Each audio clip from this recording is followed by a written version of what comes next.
हम स्कूल साथ पढ़ते थे, क्लास में साथ बैठते थे। हम बहुत अच्छे दोस्त बन गए। आहिस्ता-आहिस्ता हम दोनों एक दूसरे को पसंद करने लगे। वक्त गुजर गया और हमारा स्कूल ख़त्म हो गया। जब हमारे पास मोबाइल भी नहीं होता था, हम दोनों एक दूसरे को बहुत याद करते। एक साल बाद एक सेंटर में मैंने एडमिशन लिया और वो भी उसी सेंटर में पढ़ती थी। ज़िंदगी ने एक बार फिर हमें मिला दिया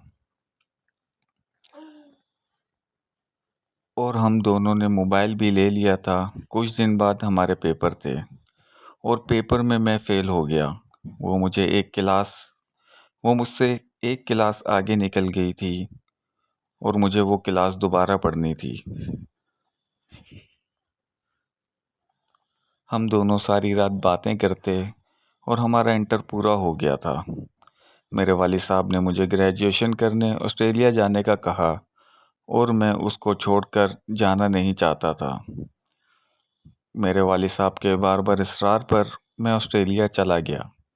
मेरे 2 साल का वीज़ा था और मुझे ग्रेजुएशन कंप्लीट करना था। वहाँ जाकर मुझे एक अच्छी जॉब भी मिल गई और साथ स्टडी कर रहा था। उसकी वजह से मुझे टाइम नहीं मिलता था बात करने का।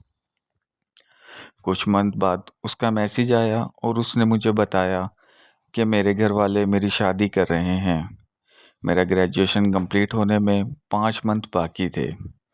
मैंने उसको बहुत समझाया कि थोड़ा वेट कर लो, 5 मंथ हैं, आ जाऊँगा। लेकिन उसने मेरी बात नहीं मानी।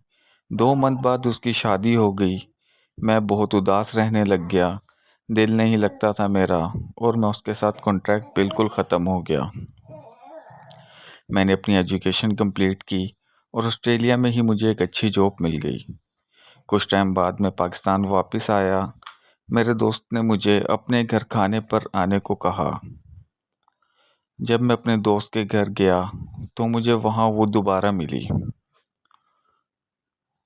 कुछ टाइम बाद मेरे दोस्त का एक रोज़ एक्सीडेंट में डेथ हो गई और मैं ऑस्ट्रेलिया वापस चला गया था। जब मुझे पता चला तो मैं फ़ौरन पाकिस्तान आया और कुछ टाइम बाद हमने शादी कर ली। मैं दोबारा ऑस्ट्रेलिया कभी नहीं गया और मुझे पाकिस्तान में अपनी लाइफ सेटल करके एक अच्छी लाइफ गुजारने लगा। शायद किस्मत में दोबारा मिलना ज़रूरी था।